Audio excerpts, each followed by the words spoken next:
Welcome to 2021 Legends Panel. I'm Bob Rogers with BRC Imagination Arts. Today we are going to talk very seriously about the art, craftsmanship, and sheer audacity that is required to create great experiences. Each year, our objective with this Legends Panel is to capture and share some of the hard-won leadership wisdom of our panelists in a way that helps all of you, the leaders of tomorrow, as you shape the future. From their experience, what can they share that will help all of you launch and lead your own revolutionary ideas of the future? Sitting here beside me are three people who may know something about the craftsmanship of creating experiences. They are three of the many, many key leaders in the creation of the amazing adventures of Spider-Man at Universal's Islands of Adventure. All three have worked for Disney. All three have worked for Universal, kind of like Spider-Man. All three have also worked independently, and one of them still does. For the amazing adventures of Spider-Man, Phil Hettema was credited as Senior VP of Attraction Development for Universal Creative. Today, Phil is the founder, president, and chief creative director of the Hettema Group, where he creates stories you can touch. You've seen their work in places like the One World Observatory and its amazing elevator in New York, the spectacular Crystal Lobby in the Galaxy Resort at Macau, and USA Today had just recently rated their DreamWorks water park in New Jersey as the #1 indoor water park in all of North America. Phil is a recipient of many awards, including the Buzz Price Thea Award for a Lifetime of Outstanding Achievements. Scott Trowbridge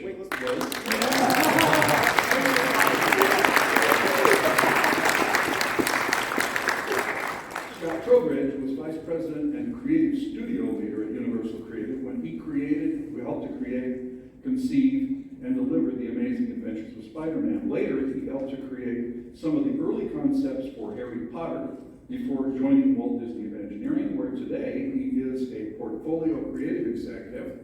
That's a really good title there. And he is WDI's creative lead for all things Star Wars, including the design and development of Star Wars Galaxy's Edge, Rise of the Resistance, and in just a few months, although I'm sure he's counting it by the minutes, the multi-day adventure aboard the Star Wars Galactic Star Cruiser.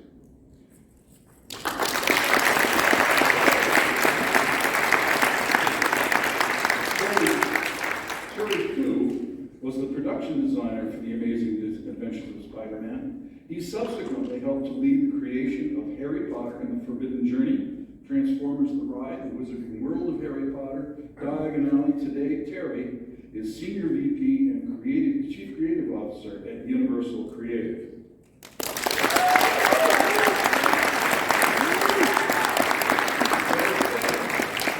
They say a hit has many fathers. And in preparing for this panel, these three were very quick to try to share credit with the hundreds of world-class talents who helped to create the original Spider-Man, some of whom may be in our audience today. If you worked on the original 1999 Spider-Man in any capacity, including carrying coffee for people, please stand up and receive our appreciative round of applause. Stand now.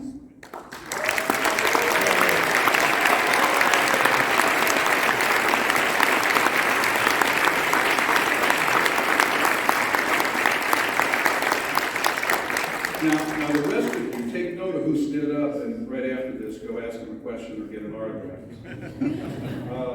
So with that, I also want you to know that immediately after this panel, our three panelists here have agreed to stick around for a while and sign autographs if you want, or if you don't have something to sign, you just want to come by and briefly say hello, that's perfectly okay too. We will form a line. The head of the line will be where Thierry is, and the line will form then off to the side, off to your left. With that introduction, ladies and gentlemen, please welcome your 2021 Legends Panel.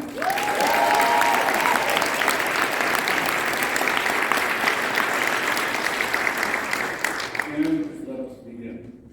There was something very different about the amazing adventures of Spider-Man. It took its audience and the Universal Studios brand the entire industry, and even Spiderman to a whole new level. For 12 straight years, it won Amusement Today's golden ticket for the world's best dark ride. 12 years. Many attractions claim to be a game changer. This one really was. After 22 years, the world is still trying unsuccessfully to imitate it. But it began with colossal failure.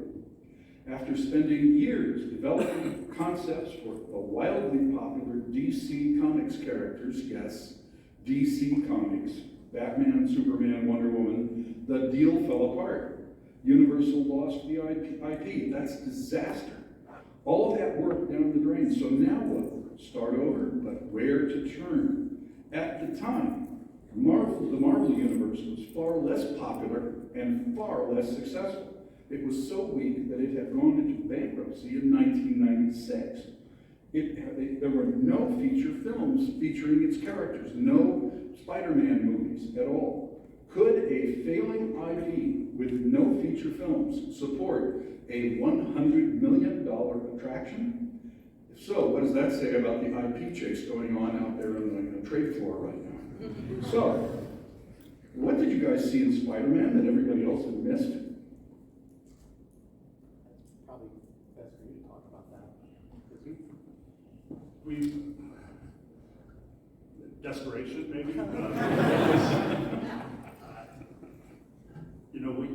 What Bob is referring to is we had a working agreement with Warner Brothers that we were going to use not only the DC Comics but Looney Tunes, and that the theme of the park was going to be Cartoon World. So it's going to be Dr. Seuss, Looney Tunes, DC Comics, and some version of what was now Toon Lagoon. And we spent probably 3 years on those concepts. I still say some of those concepts, which are sitting in a drawer somewhere at Universal, are some of the best work I've ever seen that will never see the light of day. But at the last minute, in some colorful fashion, a little bit of a feud between Universal and Warner's erupted and parted company, and we were left with, oh shit, now what do we do? We don't have a theme yet left. We don't have a theme anymore for our park. And so we really scrambled with it. I have to take, and I'll be brief, I have to take a moment to say, it's an amazing thing that there is a second park there for Universal, and that idea for that park was due to the tenacity of Jay Stein. If you remember when the first park opened, first of all, it was not a great success. None of the ride systems, which were all prototypical, worked on opening day, except for one. And it took probably a year for the park to recover and get really operational. But long before that year was up, Jay was already saying, we're going to do a second park.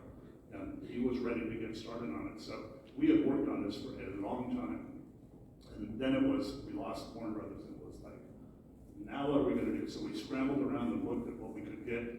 We fortunately had a great relationship with Mr. Spielberg, and the Jurassic Park property was available. It was going to go into the movie park. We can put that over here. And then we still had, we thought we could still have Dr. Seuss. We thought we could still make something out of cartoons. So what was left was, well, the other superhero property that's not DC is Marvel, so that might work. And we created Lost Continent out of whole cloth. And that's where the whole Islands concept came out of, is how do we put those in some kind of configuration that might make sense. And we ran with it. Maybe the one other significant thing that has to do with Spider-Man is it was so painful with the first opening of the Universal Park when nothing worked and using prototypical ride systems. This park had a very different demographic base too. When we started on the design for Islands, what's now Islands, we clearly wanted to expand from what had been Universal's focus on kind of a teen young adult audience focus and really go head to head with a broad family demographic and a park that would appeal across all ages. So it was a much more ride-based park than the first park was, but we did not want to get into that same mess of, we're going to have ride systems that are completely prototypical. So if you'll notice, every ride in Islands Adventure is a fairly well understood ride system, except on every single ride we said, we're going to do one thing to bounce that up a level higher. Whether it's the Incredible Hulk, we're going to add a catapult that was prototypical at the time. If it was for One Fish, Two Fish, we're going to add an interactive water feature. If it was Popeye, we're going to add a waterfall to it. so that we knew we had control and could make everything work. The one ride that we put all of our hopes and dreams into saying, let's do something really different was Spider-Man. You fool. The other thing I'll just say about Spider-Man, I'm not sure this is on, so I don't know if it needs to be, but Switch. I think the switch is on. I don't need it. But... okay, now it's working. Okay, thank you. So I'm gonna beatbox if that's okay. So here's a great thing about Spider-Man as a character, though, and I think it's something that is actually as powerful as those DC Comics characters are. They're powerful. Batman, Superman. These are powerful characters, and I love those characters. And my friends are still making stories and movies around those characters that I love. But there's something different about the Marvel characters. There's something particularly different about Spider-Man that I think worked really well for us, which is he's a kid, right? He is not born on Krypton. He is not the son of a billionaire. He is not imbued with these powers that come to him from some, God, from on high. He's a kid who got lucky or unlucky, depending on your perspective. Right? Sorry. See? He's a kid that's just like us, right? And so he gave us, as a character, this lens into this kind of lovable, relatable, could be us kind of character that I think really gave us the opportunity to play with that and to connect with that character in a way that we might have had awe for one of the DC Comics characters, but I think with Spider-Man in particular, I think it's true for the Marvel characters more in general, but for Spider-Man, he's somebody we can be friends with and hang out with. And I think that actually helped us a lot in that experience. And there's an irreverence and a sense of humor about a little snarkiness that really, I think, also we had a lot of fun. You need to switch button here. Did you try beatboxing? Yeah, Spider-Man happens to be my most favorite character. So when Phil and Scott told me, "Do you want to work on suits? Do you want to work on Marvel and Spider-Man?" Yeah, there's no question. I mean, I had all the comic books from the very beginning when I was a kid. I just lived to become Spider-Man. For me, it was like, this is it. This is the ride I want to be on. And I felt really lucky that Universal thought this is going to be the ride that breaks all of the records. It's going to be the most incredible ride in the universe. Go ahead and design it. And that's all I needed to hear. And Scott as well. I remember we just thought this is the coolest character. And it lends itself to creating the best attraction. I mean, it's a character that's relatable. It's a character that has superpowers. The action has comedy. It has everything you hope for to create an incredible attraction. So, I mean, it started like this, and very quickly we gave ourselves 200% from the very beginning. So, although that challenge of we want to create the best ride in the universe at the time sounded like, how much rope do you want? Let me talk just a little bit. Let's talk a little bit about story development. Scott, you once used, and I want to read your own quote back to you from a couple of years ago that I think applies here. You said that the creative team has to discover the core archetypal values and attributes that informed the original IP that gave it soul. And then you need to make sure every element, every detail of the design and story choices point exactly to, in that new work, directly back to that center. Talk about that and if and how that applied here. I think if we're doing our job as storytellers, no matter the story, no matter if it is an IP or if it's something made up from whole cloth, or if it is something that has a deep story or something that has a light story overlay, we have to be doing that, or we're not doing our job as storytellers. At the core of all of these stories, there is some theme. I don't mean theme like superhero. I mean theme like responsibility. It's easy with Spider-Man because it is a well understood and often said trope in the comics and the Spider-Man stories, which is with great power comes great responsibility. Will you run from that, or will you face it? Like, what will you do? What does it mean to be a hero? What are the choices one makes to be a hero, and what are the sacrifices one makes, either to those around you or potentially putting yourself in danger, which I think is more the Spider-Man story that we tell, which is that Spider-Man is always finding himself having to put himself in more danger to protect us, these citizens, if you will, journalists, that informs who that character is. And if we've done that job halfway decently, that reads through in that story experience. I think that's true for every story. Yeah, I mean, I thought that from the very beginning, first of all, we didn't rely on a film opening to be parallel to us and try to develop something that was going to leverage, our experience, but we relied on nostalgia and comic books, and everything we created was kind of what's that world in the real world? How do you create this virtual reality but without headsets? How do you drop someone in the middle of this fantastic world and with all these crazy perspectives and this, putting you there as if you were really living that with Spider-Man. So I think the storytelling is very basic, but it's very strong here. So our main focus from the very beginning is, good versus evil. It's the villains versus the good guy, and we were part of the good guys, right? And that engages you right away, and you carry that through, and you keep repeating that through the story. You make sure that thread is very strong. And with Spider-Man, it's always very simple, but yet very, very engaging, very emotionally pulling, and I think that helps to have that IP for sure. But we got to be true to that IP, and you can't create so much. And then a year later, I think 2 years later, the film came out. The first film, I think they used some of the success of the interaction to come out in the film. So I think would you both agree that it has to be a very clear story, because it's a complex medium in which to tell stories and deliver experience. It is not simpler to tell.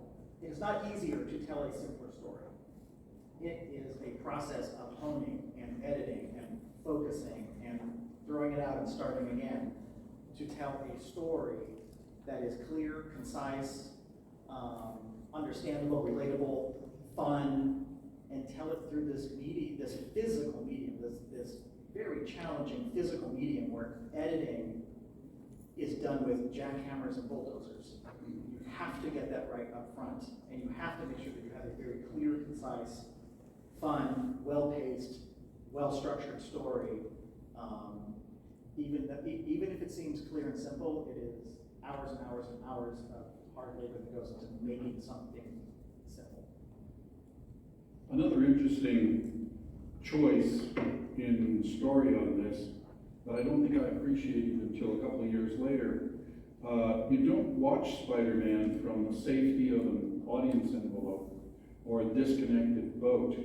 You can plunge into the fast-paced, frantic action of a comic book. And unlike, say, Pirates of the Caribbean, the characters in this story know that you're there, and they are trying to kill you. It's the most dangerous night of my life. and yours.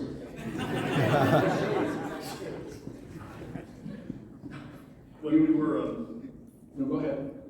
when we were conceiving of the whole park, the whole notion of the park and the headline was exactly what Bob was saying.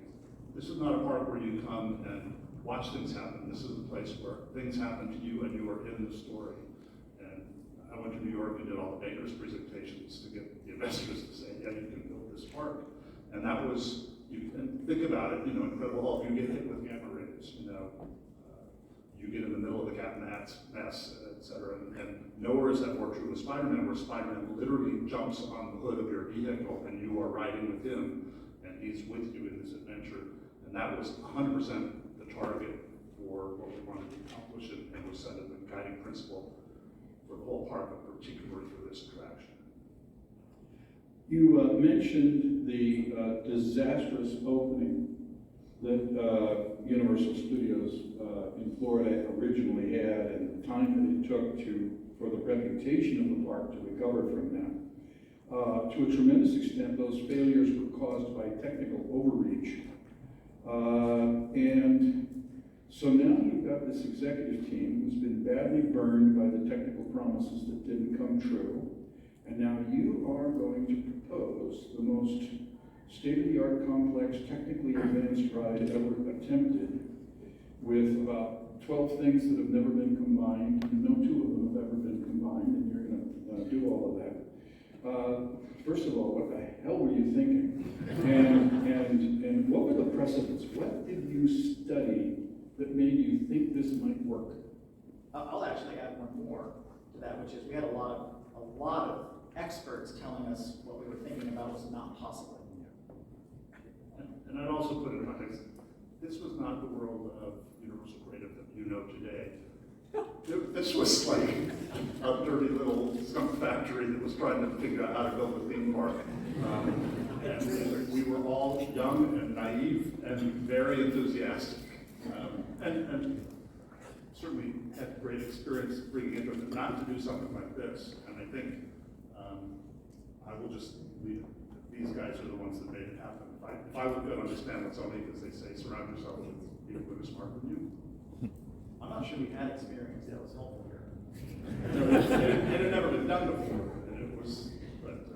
We'll talk about that in a But minute. we did have, you said this earlier, there were people that were recognized here who stood up earlier, who from the beginning were part of this as well, right? It's absolutely, it was not just far from just the two of us, but many people kind of coming together, aligned around an idea, a cause, a commitment to it, and a commitment to figuring it out, because it took a lot of figuring it out.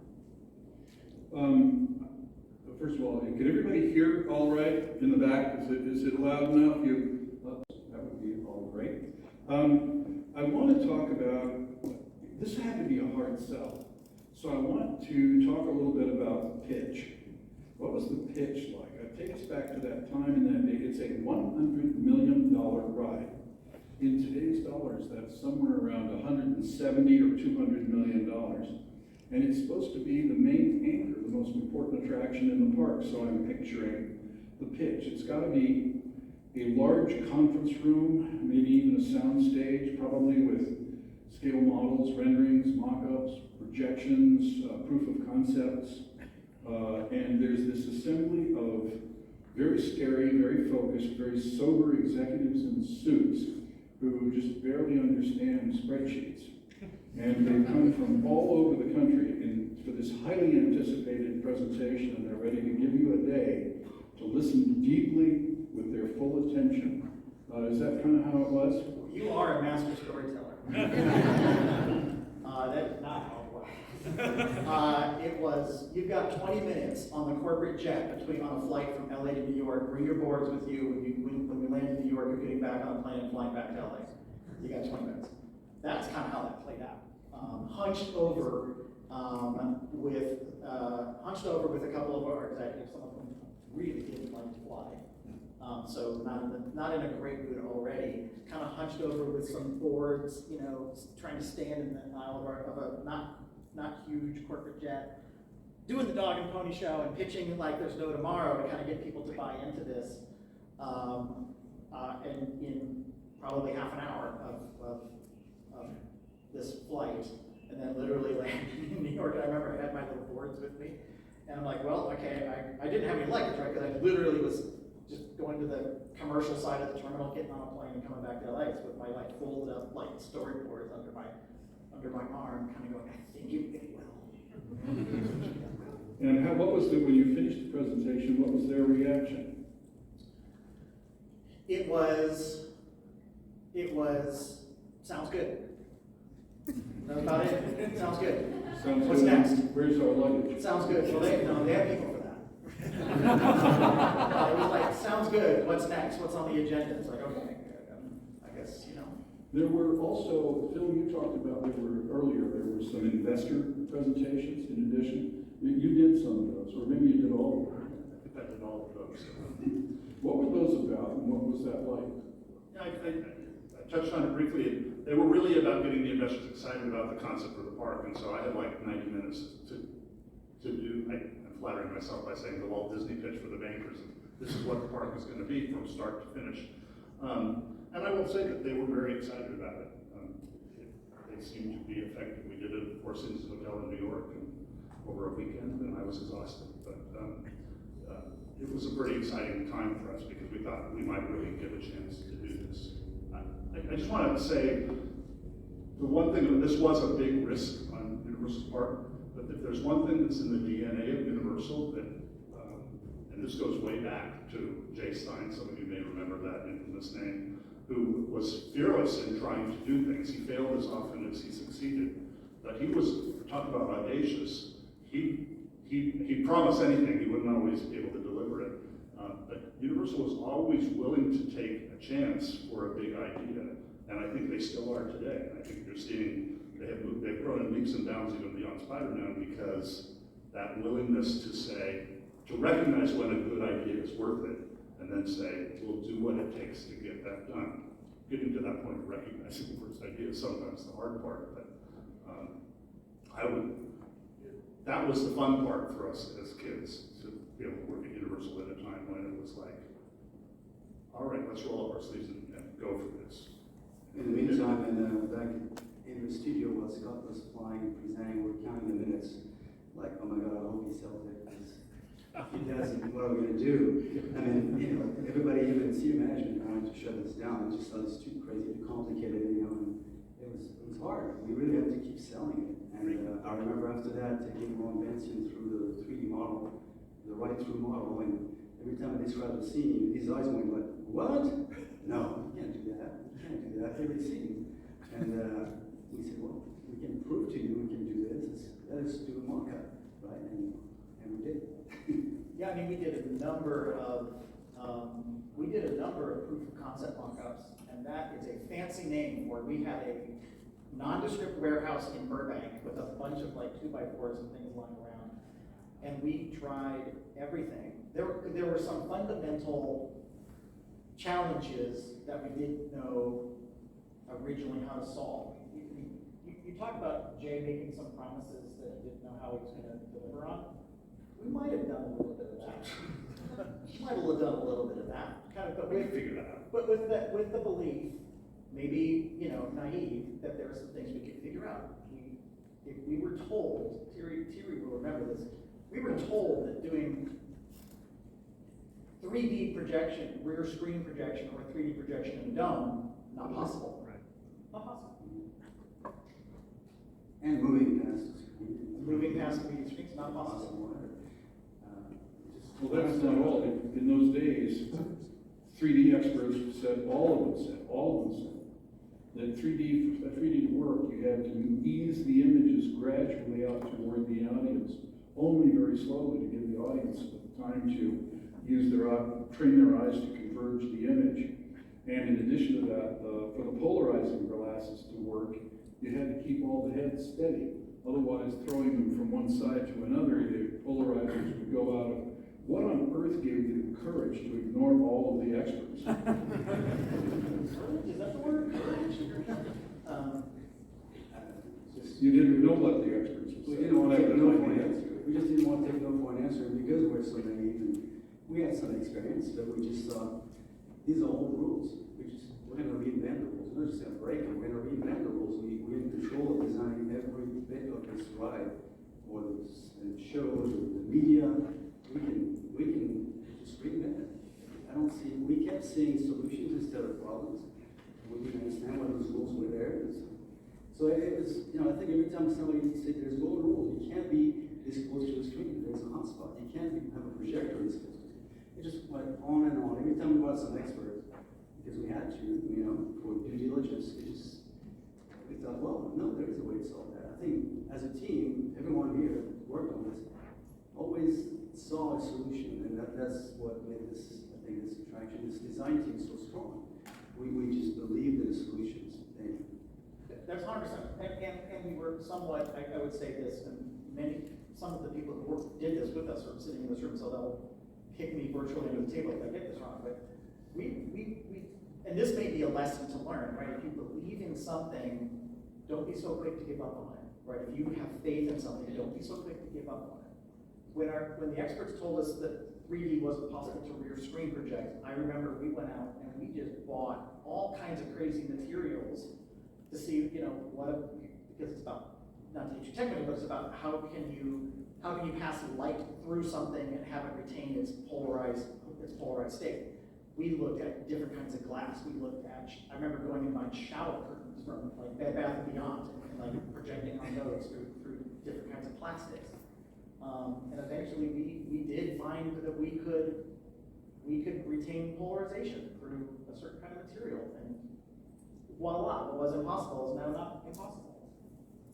It helps solve the right, and I think we hit some really hard walls that basically put us in a position where, well, there's no way we can solve. I mean, how do we get this attraction without solving, right? And again, the rear projection screen is one thing, the switching is another, and there are many like that that came along, the control system, the right vehicle. I mean, it was one thing. Besides senior management trying to tell us it was not going to work, there were all the other obstacles, and it just feels, once you solve one, you're like, you know what?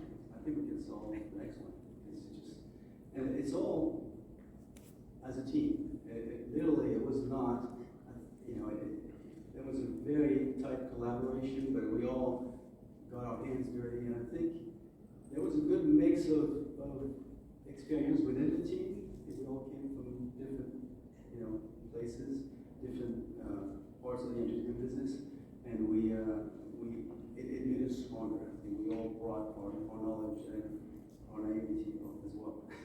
We're all committed to, we ended up, this like many projects this attraction spent a lot of time in nondescript warehouses.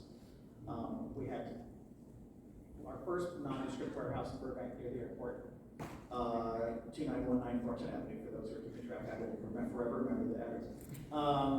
Then another nondescript warehouse on Front Street in Burbank, and then we had a nondescript warehouse in Orlando, where we just did this development work, but it was also a place where this team could go and just focus on this work and focus on working together with having minimized some of the distractions, just really focusing on these problems, trying to solve these problems.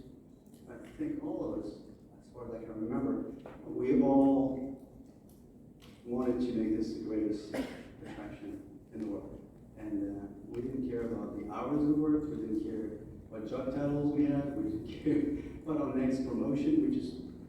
We worked as many hours as it took, and we were so passionate about it.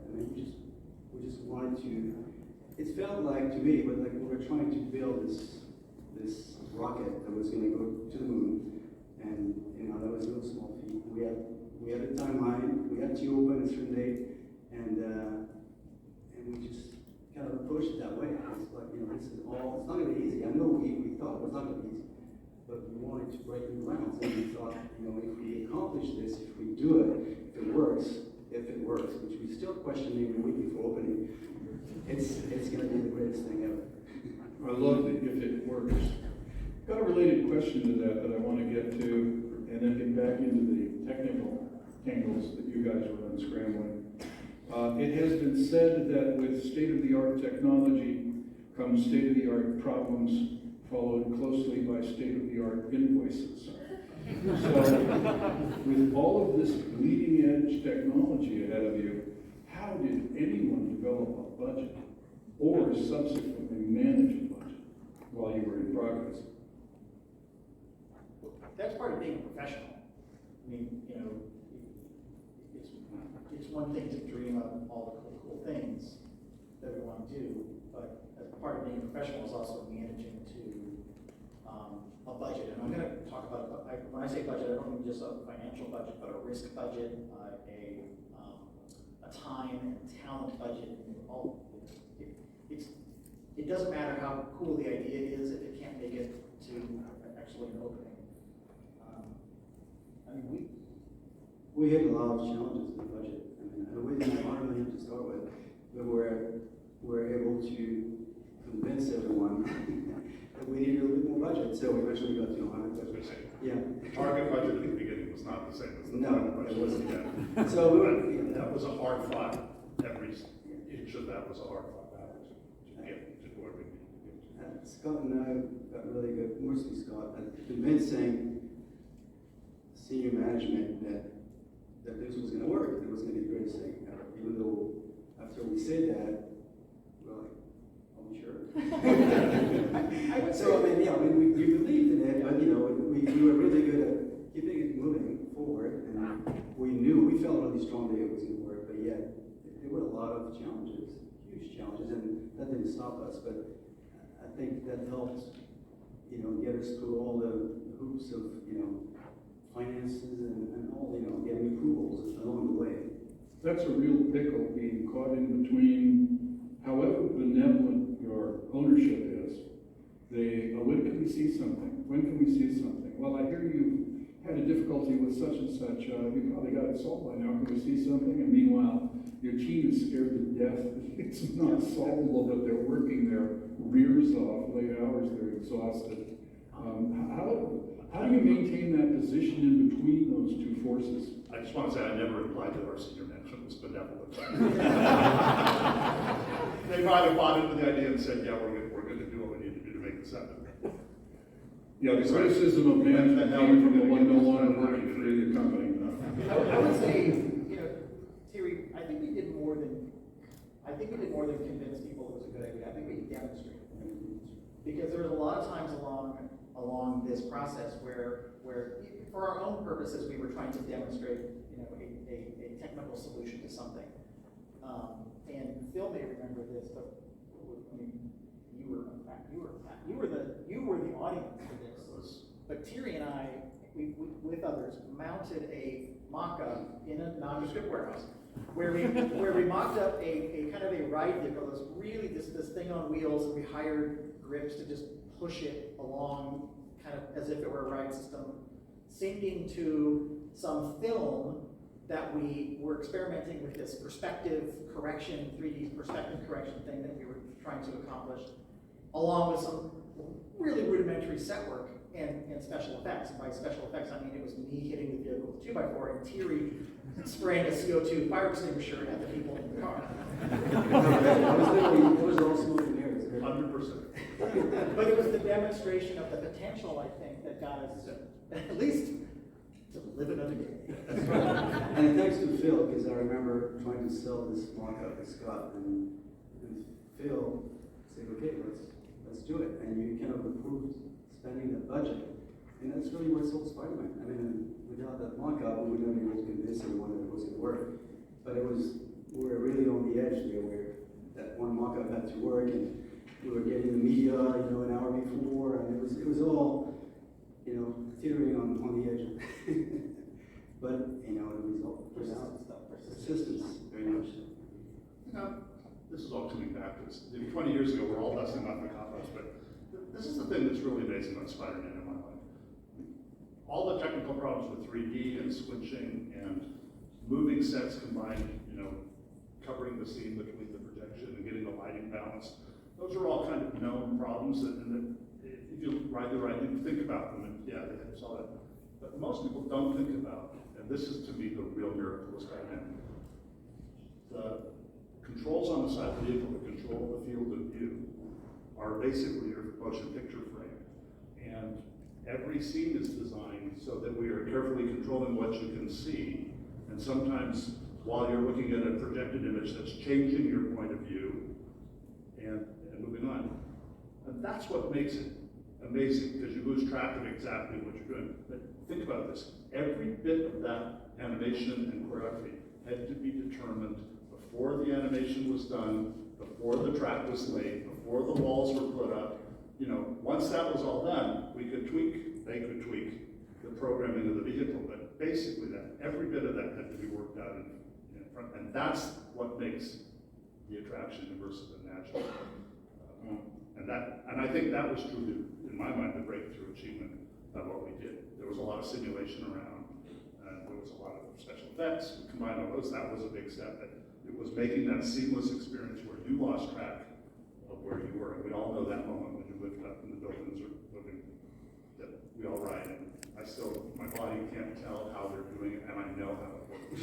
Still, I was there. I was in the brainstorming meeting when we figured out. That's the magic of the track. It is, and because there was no Maya yet when we first started the project, there was no great software out there to allow us to.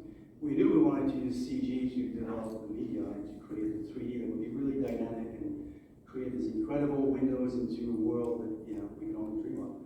But we just set to do this with really rudimentary software, and then when we hired Walzak, we started with the basic software, and eventually they showed us Maya in the beta version, right? Yep. And we thought, oh my God, this is where we have to go. And we changed the whole, pipelines were a certain way, and then we decided to just go with developing an entire ride media with beta software. And we were like a test site for it. Plaza One was a test site for Maya. So it was a big risk, but of course the result was fantastic.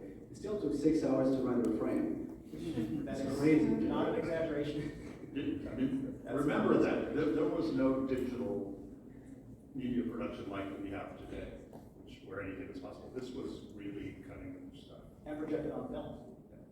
Yeah, I don't know if some of you who are younger don't probably get it, that this is two 70mm motion picture projectors projecting left and right eye.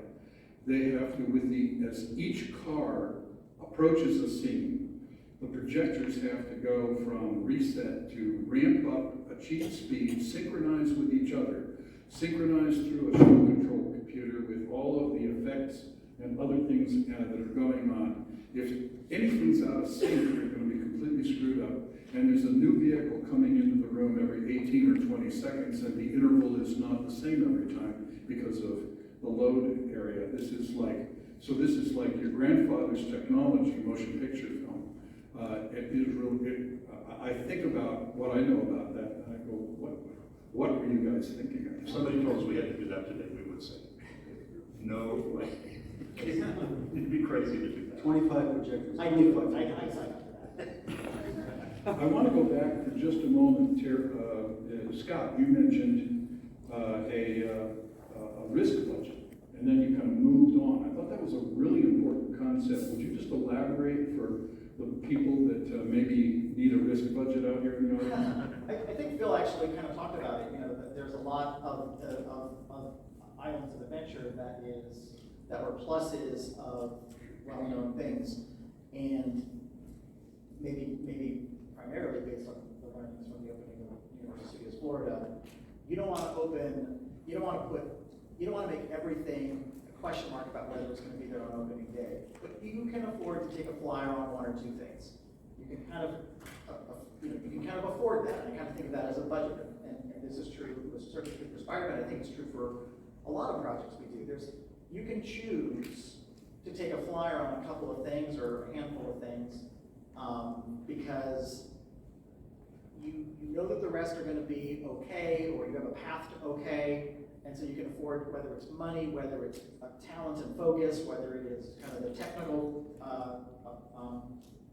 attention that might be necessary on a couple of things. You can afford to decide how much risk you're willing to take on things, and then apportion that risk across the project, and hopefully make smart choices about where you put that risk, and put it in a place where, if successful, it's going to really, really pay off, and if not successful, you've got a plan B in some back pocket someplace.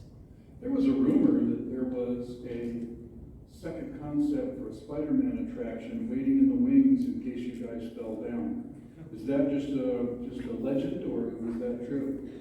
It was apparently good, but not fabulous like what you were doing. I think that's a new question, because I'm going to take the fifth on that. I never got to see it. What we did was good. Okay, I got to see it. I've got I think it was Scott, you mentioned, one of the things, one of the stories I love was a real head scratcher. It's a great detective story. Opening day is screaming down on you. Time and money are slipping away. It's getting closer and closer. Tick, tick, tick, tick, tick. You're all under a tremendous pressure.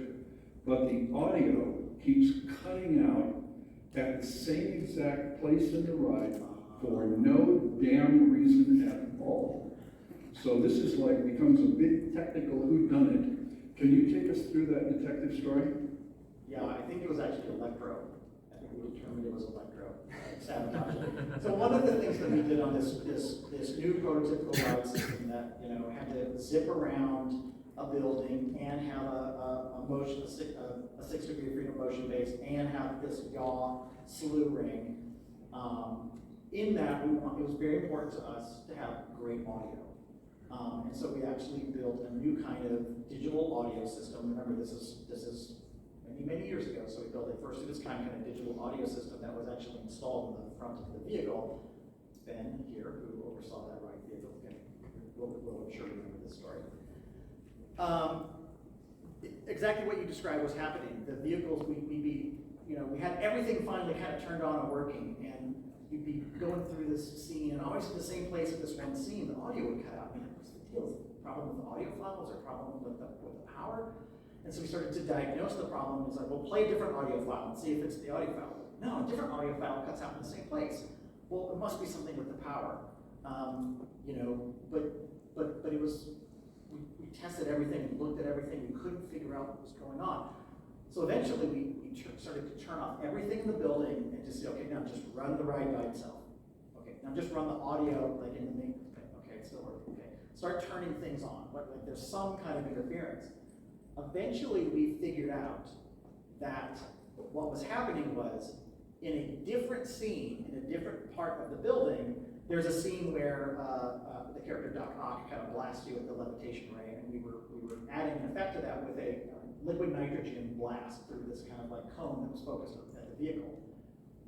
What we figured out, what we had help in finally figuring out was the liquid nitrogen was so cold as it went through this metal cone, it was stripping ions off the metal and projecting them like an ion beam at the computer on board the vehicle in a different scene. No way would we have ever figured that out. It's definitely not something that's like, let's make sure we don't build any unintentional ion cannons. It's one of the unknown things you discover, in your development process. I'm glad we figured it out. So remember that when you're designing. Make them intentional. Thierry, you told me that you said that sometimes limitations lead to opportunities. You said some of the best solutions come from those limitations. And you told a couple of stories. One of them was about the first estimate you got back on the cost to build all of the sets and how you responded to that. Because that was initially very, very demoralizing. Yeah, I mean, every time we got an estimate, which is nothing new until today, you get an estimate, and all of a sudden your sets, the scenery is costing twice the budget. And we came up as a team with a great solution. Instead of building all the sets dimensionally, we decided to use this technique. I think it was Dave Cook at the time that brought it up. Printing dimension, doing Trowbridge, this giant, we wanted to accompany that printed billboards, and we told them, can you print a canvas, and can you print light, UV ink on canvas? And we did some testing, and we could achieve the dimension we wanted. The sets that were really close to us, we kept some dimension, but we established different levels, and it not only did allow us to afford the sets, but it also gave us a much better seamless integration with the screens, because what we decided to do is like, well, whatever we render in the virtual world on the screen, let's also build our sets in the virtual world, and let's use the textures that are similar to what's on screen, and let's print those textures. So all of a sudden now we have the same type of rendered textures on the sets that we see on the screen. All we have to do is light them to match. So out of a major challenge with budget came a solution that helped us kind of solve the perfect blending between the two worlds. But we also had to invent a way to inkjet print UV inks, which have a larger particulate size. So we actually had to invent some new, we didn't invent these, but we partnered with that company to basically redevelop the inkjet printing houses so we could do the larger particulate, so we could do our black light, so we could do this cheaper thing. I mean, we faced the challenge of, we had an 8-passenger vehicle that was built as a prototype. We tested it, Scott was controlling with a joystick. Almost killed everyone. And, Ben, let me do it. but, and then, you know, we realized, you know what, we don't have enough time because we're trying to reach a 2,000 an hour, you know, throughput.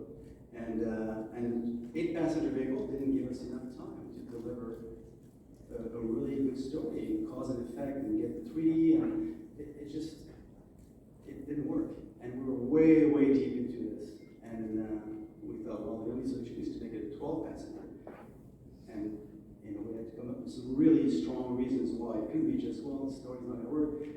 But that was really the main thing. And which we were able to sell management on that. And they said, okay, fine. And it required redesigning the entire ride because the envelope was larger all of a sudden. And we also had to take out a third of the ride.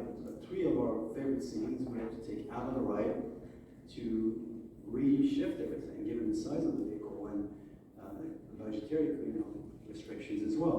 So it's a great lesson, and you know, don't get attached to anything, because out of that challenge came out a way better solution than we had hoped for, designed for. It allowed us to design a better vehicle. I think the proportions are better than that. It looked like a dumpster before as an 8-passenger. and so all of a sudden now we have a strong reason to make it a 12, and it's got better proportions. It allows us to finally have 18 seconds between each vehicle to tell a story. And to me, it's, from the very beginning, it's always been about, storytelling is about pacing. And that's what makes Spider-Man one of the most successful attractions to date, is the pacing of that attraction is perfect. When you go into this attraction, you ride it, you get into the vehicle. Even Bob said the other day, he said, I get into this vehicle and I want to analyze it, and after the first scene, I just can't even think about anything else but the story. We've paced it. It's very much like a symphony.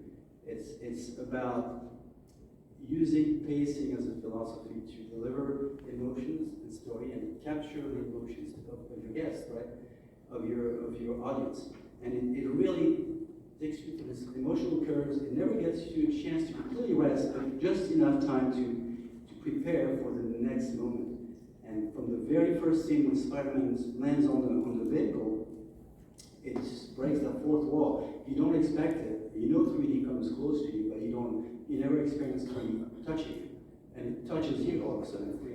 You can't help it but to all of a sudden forget everything you knew, and you're taken in the story. And again, from there on, the pacing, and pacing is something that can't be described. It can't be, there's no formula for perfect pacing. It's a trial and error. It's something you have to feel. It's instinctive.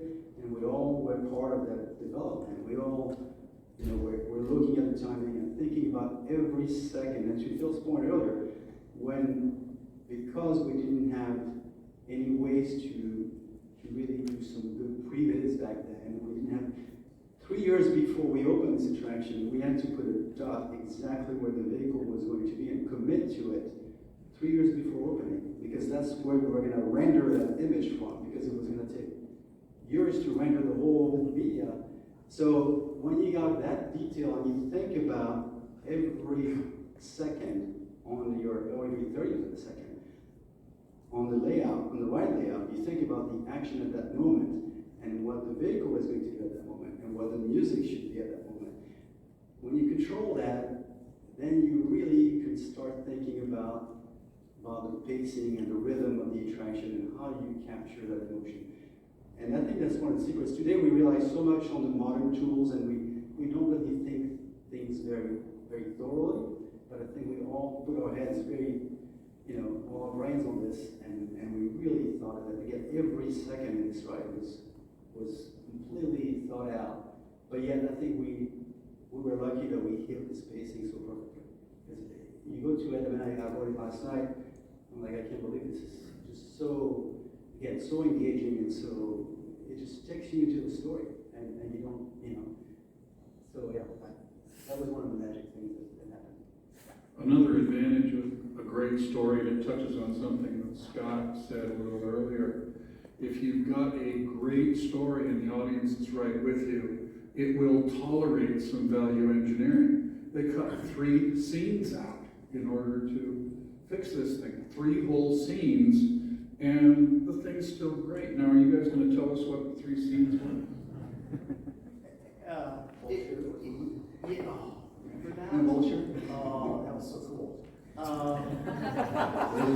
Yeah. And then the green, it was the Green Goblin first, then became the Hobgoblin, the flying overhead on the wing, an actual dimensional wing. So I felt, I know you like that scene. It was a cool scene. We mocked that one up at the conference room. We did, with a chicken, One of the great I things think about no one will miss those scenes.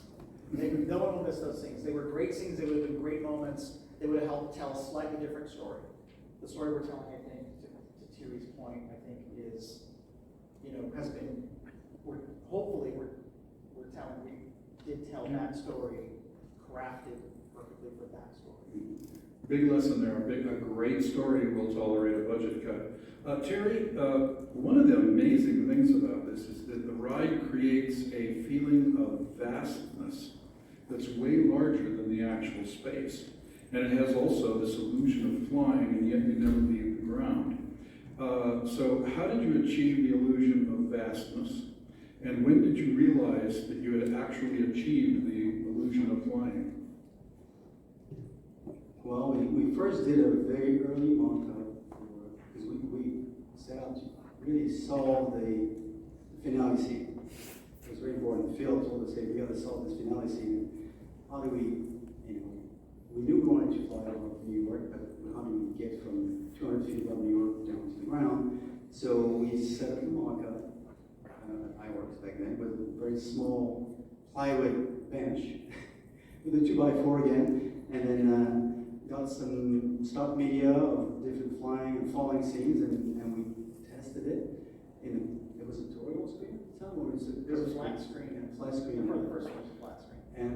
And just did a whole bunch of tests. Was, how much speed works, and then how much distance, and when can you really get to the point where you feel like you're flying. And super important was to not see the edge of the screen, at least not the bottom of the screen. So always make sure you control your sight lines so you never fall out of that suspense of disbelief. You always are immersed. Controlling the sight lines with the blinders, all those things combined, I think, emotion based that allows, that gives you that sensation, the perception that you're floating.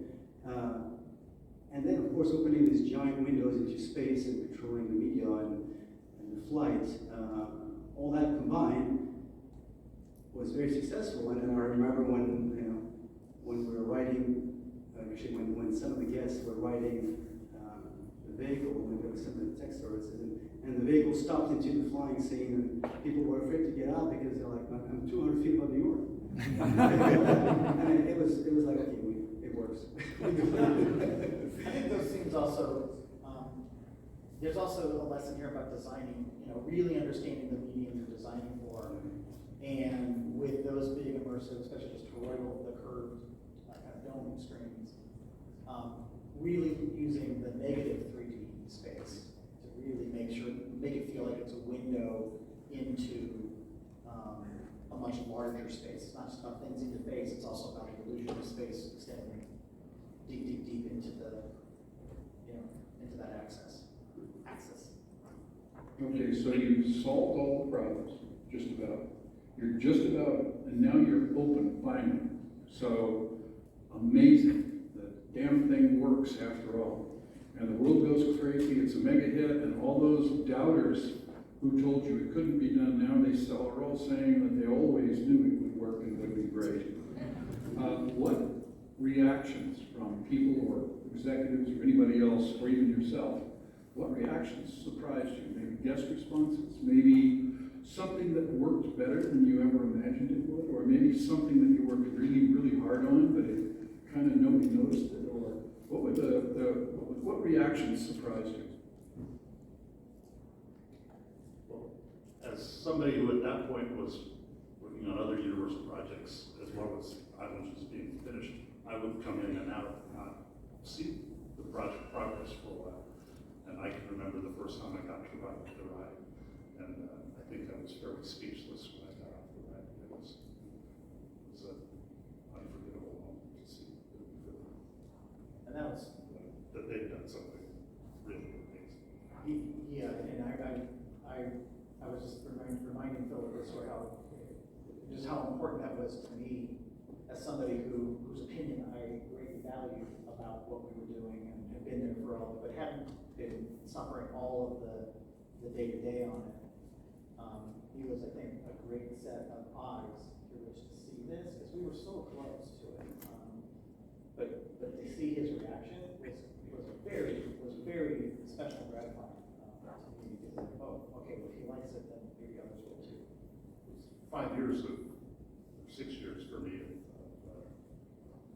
promises. That was like Promises. these guys made it pay off. Spider-Man has been shamelessly imitated widely in dark rides, first-person shooters, everywhere. One form or another, you can see the influence of this all over the trade floor today. But none of the imitations have come close. So a couple of multi-part questions. What is really different about the deep DNA of Spider-Man that the would-be imitators have never quite understood? And the second part of this, what have you learned from the imitators?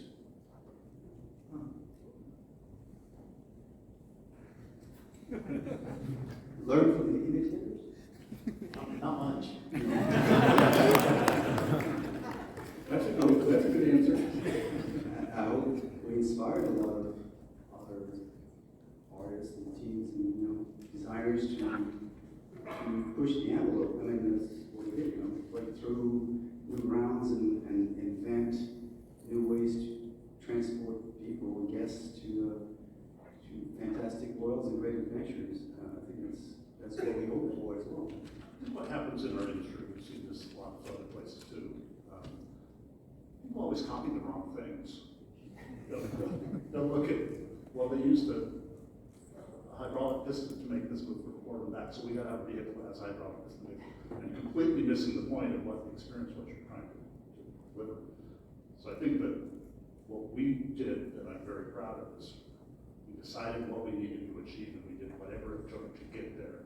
And it wasn't, technology was secondary to getting to that goal. The technology has to be invisible. If you can smell the technology, you're going to be obsolete in 2 years these days.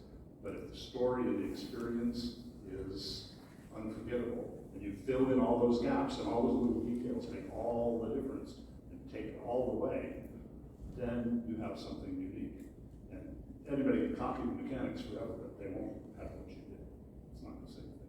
I think I'm going to go back to the analogy of a symphony, because you can have the greatest musicians with the greatest instruments in the world. If you're not able to put them together, compose a piece that is really strong and emotional and that carries you through a journey, you don't have it. And you can buy all those instruments, but if you don't have the right people to put this together, you don't have the right musicians too. It's just not going to work. So I think that's one of the secrets of the secret sauce is to make sure first of all, you have the right people on your team that believe. You all have to row in the same direction. You all have to believe, and that's what makes a team really strong. And then you just don't take no for an answer. Just keep believing. People are going to tell you it's not going to work. It's just going to be plenty of reasons why you should stop and you should reduce your dream and keep dreaming, because it's really going to happen if you push forward and keep dreaming as a team too. Again, you got to be together, and if one person doesn't believe anymore, you got to help them bring it back in. Don't fight them. Just show them the way. And there's always a solution. I mean, it's really, I see it now with some of the great talent we have on the teams, creating incredible things, and that's the spirit. Yeah, I think find ways to convince, find ways, I don't think it's just about being dog-headed, it's never accepting reality, because there are points in time when we gave some examples where we had to make choices and compromises and changes based on the situation that, if we just said, no, we're not gonna, we would have ended up with a lesser product because of that.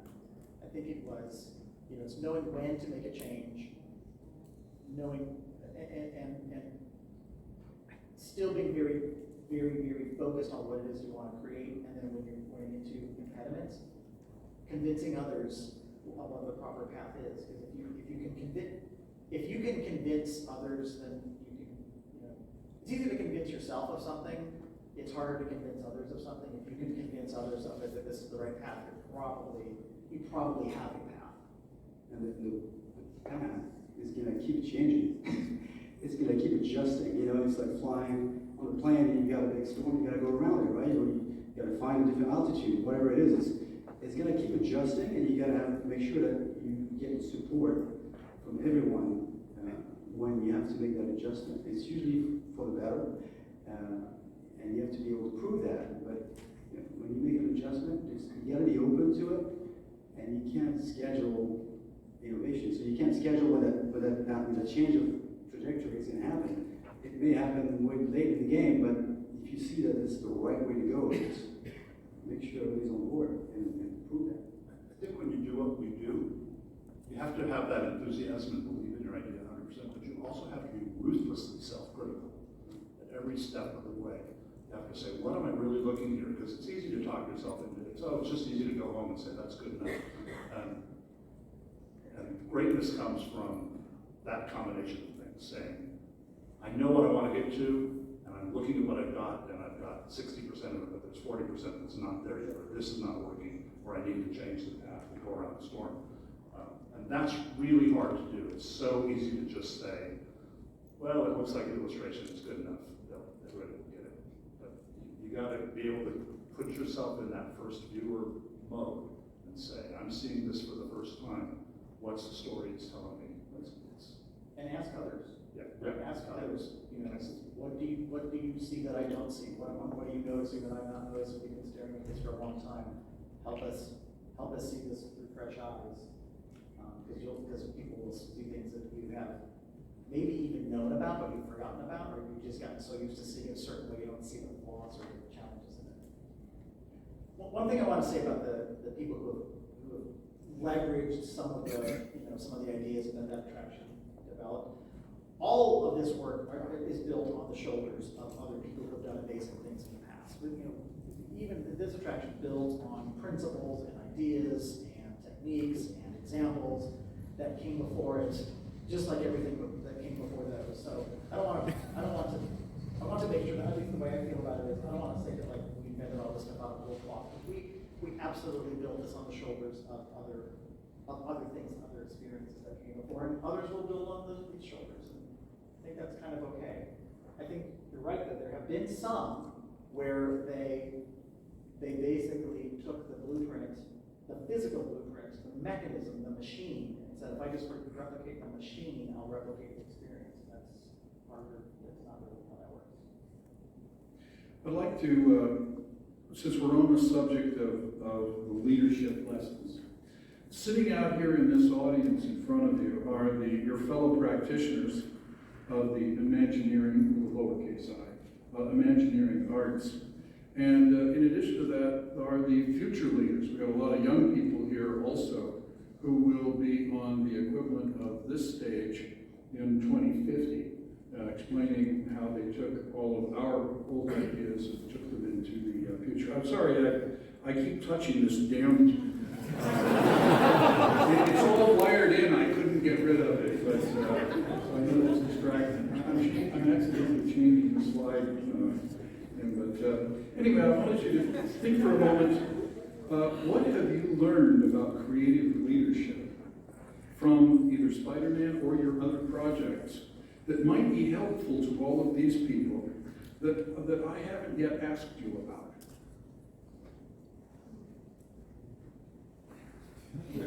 There's a power in a small, focused group of people that are very aligned in a shared vision and a shared goal.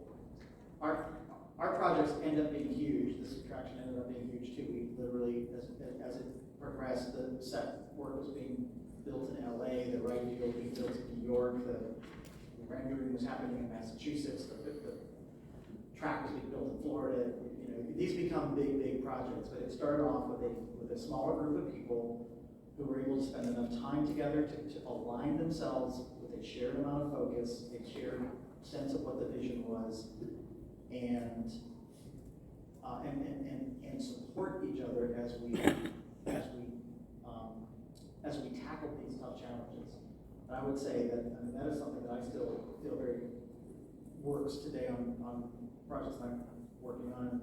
That's true for everybody here, that if you can find a small group of people to start with, come from various parts of various levels of expertise, various kinds of expertise, but you can kind of rally around a clear shared vision, there's not much that team can't accomplish. I think that's true. Today is truer today than it was. I know one of you, I think it was Terry, also talked about getting your hands dirty.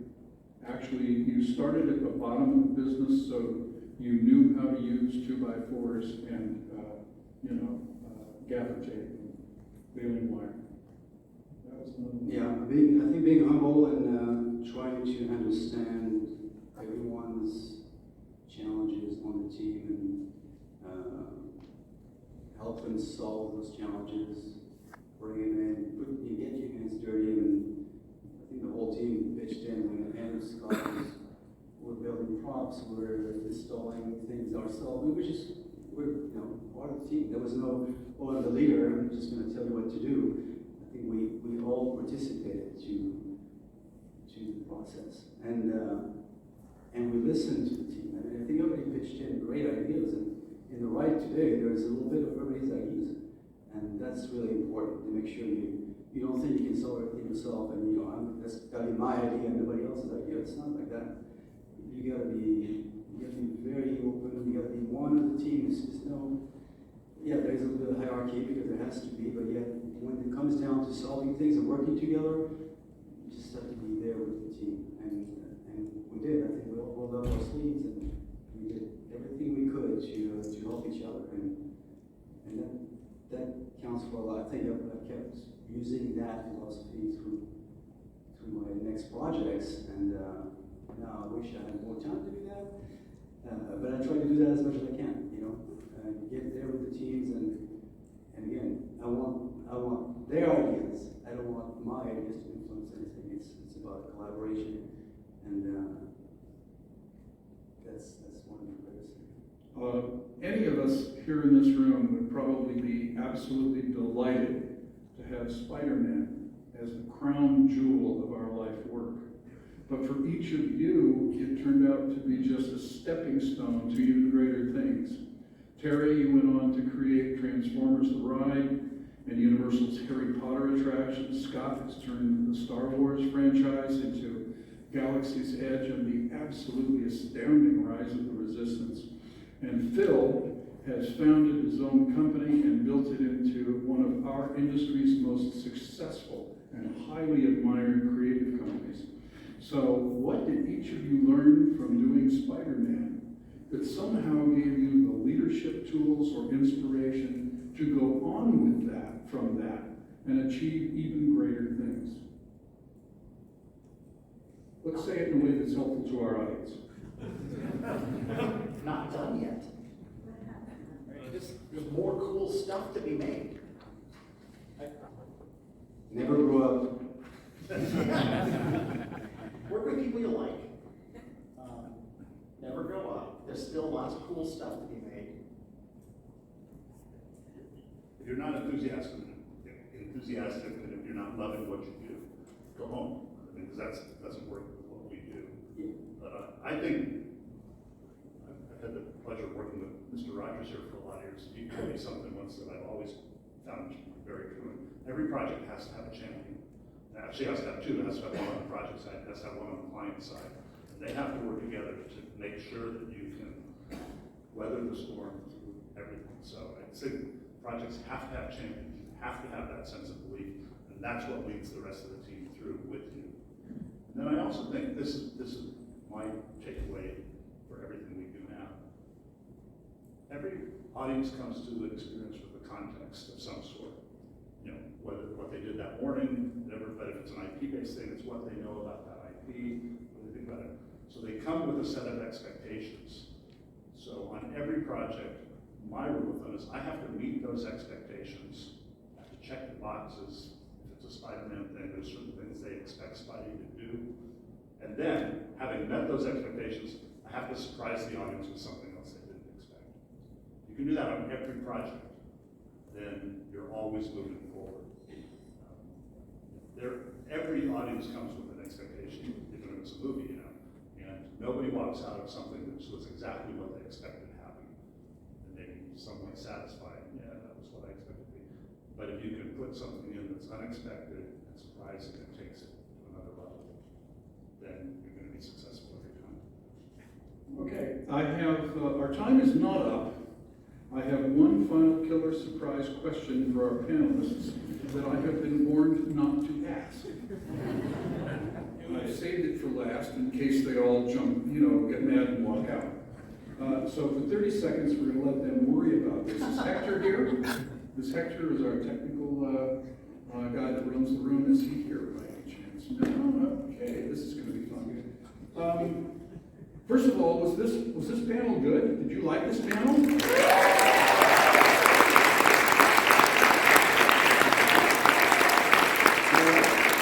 Well, we cannot do this panel without your support and your permission. I've been doing this Legends panel for almost 20 years. Every year, I think next year or the year after will be our 20th anniversary.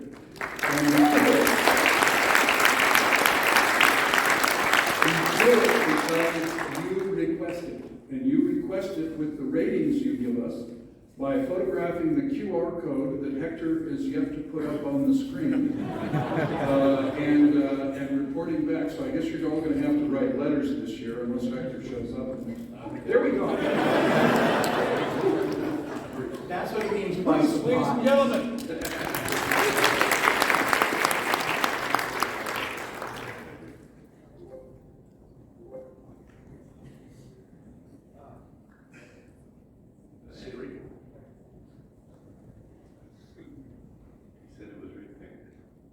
Saw it. All right, well, ladies and gentlemen, Bruce will fix this in just a moment. Let's see. So, right after this panel, if anybody wants to come up and get an autograph signed or just say hello, you don't have to be up here for an autograph. We're going to form a line. The head of the line will be in front of Thierry, and it will form in line off to your left, and we'll stay here just about as long as you want. Now for that final question, but when Hector gets, or when Bruce gets the QR code up, take your time. It's okay. We'll wait for a little while. But when Bruce gets the QR code, it probably give them some number greater than 9 each. That would be good. I think they've given their valuable time and wisdom, and they don't do this for themselves. They don't need it. They do it for you. So reward them with high ratings, and then we'll be able to come back next year. And now, for that last question. Admission. I have personally been fired by Disney 3 times, and each time told that I will never, ever work for any part of Disney ever again. 3 times. So I have something in common with some of the people that were on this podium that we've been talking about. Each of the 3 of you have worked for Disney. Each of you have worked for Universal. And each of you have also worked independently of those companies. And now, so has Spiderman. So the 4 of you, the 3 of you and Spiderman, we all want to ask, what's the matter? Can't any of you hold a job? No, that's not your question. I'm just kidding about He's it. in high school. No, the measure of a creative leader, or any leader, is not whether they make mistakes. We all do. The question is how we deal with them.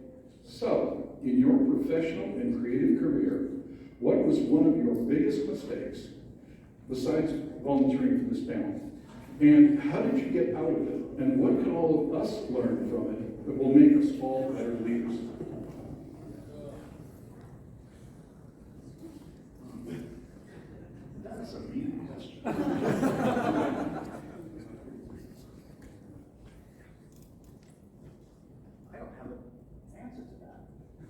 Oh, I do. I don't have an answer to that, I'm willing to share. I'll try to make this quick. In my early days at Universal, I produced an attraction based on another beloved franchise, Star Trek. And it had some wonderful components to it, but by the time we opened, we had never had a full rehearsal of the show, and it opened at a length of about 2 hours long. It was a screen test show at Universal. And watching that first run through was the longest 2 hours of my entire life. And we made a lot of fast changes and revisions, and it ran for 5 or 7 years, somewhat successfully. But I frankly consider it one of the least successful things in my career, and one of the best lessons I've ever learned. Because you don't learn from your successes, you learn from your mistakes. Because you know how painful it is when you make them and you never want to make them again. And I have to be very grateful that some executive leadership at Universal, we all sat down and Universal was not known to be calm about anything they did. We frankly discussed where the show was, and they had the confidence to say, learn from your lesson and go on, and don't do it again. And I wouldn't be here today if they hadn't done that, because my career would have been over. So I'm very grateful for that. But an unforgettable lesson, and the other corollary that I learned was never put something on the street that you haven't tested long in advance. And that could lead to a much longer conversation. My biggest mistake, I want to know how to say it. I wish I had stopped senior management from building a Fast and Furious attraction.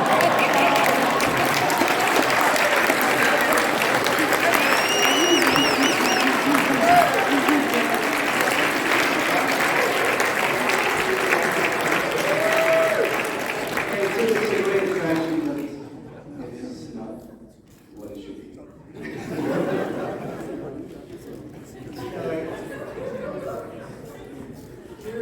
Hearing these stories, I think it is, I mean, I have my own, like, well, that wasn't the best thing ever, or that part of this wasn't the best thing ever.